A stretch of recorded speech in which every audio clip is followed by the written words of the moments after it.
আচ্ছা, দর্শকের প্রশ্নের উত্তরে বলি। দর্শক ধন্যবাদ। বিএসএফ আর আমাদের বিজিবি বা আমাদের বিডিআর এখন নেক টু নেক, চোখে চোখ রেখে কথা বলতেছে, মাশাল্লাহ, ঠিক আছে। আর আমার দর্শকরে বলতে চাই, শোনেন, ও যদি মিসাইল মারে আমি ড্রোন মারবো। আপনি কি মনে করছেন আমার ড্রোন নাই? আমার কি মিসাইল, হয়তো মিসাইল তাদেরগুলো অনেক শক্তিশালী, কিন্তু আমাদের কিন্তু আমরা ড্রোন ম্যানুফ্যাকচার করার চিন্তা করি। আমাদেরকে ড্রোন নাই বলছে কেউ, আপনি হয়তো জানেন না। আমাদের কিন্তু ড্রোন আছে, হয়তো আমাদের লক্ষ লক্ষ নাই, আমাদের হাজার হাজার ড্রোন কিন্তু আছে।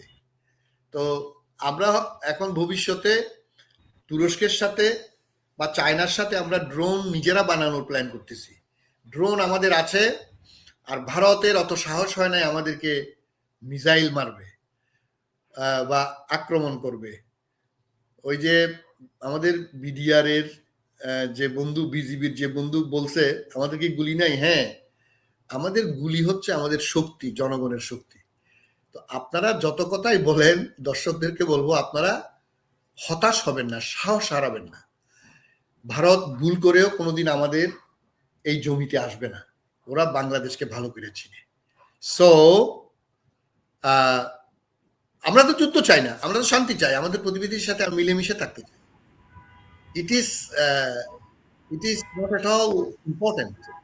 সুতরাং এগুলা রেটরিক। আপনি একটা কথা বললে আমি একটা পাল্টা কথা বলবো, তারা বলছে। তবে ওই আপনি ভয় পায়েন না যে ও মিসাইল, ও যে বলছে মিসাইল মারবো, ওরে বলে দেন যে আমরা ড্রোন মারবো। আমাদের আর্টিফিশিয়াল ইন্টেলিজেন্ট ইউএভি যেটাকে বলে, আনম্যান্ড এরিয়াল ভেহিকেল আমাদের আছে। সেটা ড্রোন হইতে পারে, সেটা মিসাইল হইতে পারে।